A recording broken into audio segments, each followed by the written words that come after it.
himself to the wall in the shape of a holy cross. He'd then bleed out until the evil within fully left his body, at which point his blood would no longer gush out of him, and he'd be saved. This assignment was more than physically impossible, but deadly. My son was anemic, meaning that the blood loss this would have caused would have been fatal. If he'd gone through with it, he would have died.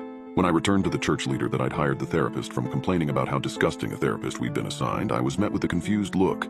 Apparently, we'd never been assigned a therapist, and my son was still on the waiting list. I gave him the name of the therapist, but was told it wasn't on any of their records. Even my confirmation email was deleted. It was as if the therapist never even existed. I don't know what it was this person wanted from my son, but I know for a fact it wasn't to help him overcome his depression. I'm relieved to think that the therapist is gone for good, though I'm starting to become worried again. As to this day, I can still hear my son praying those same prayers long into the night.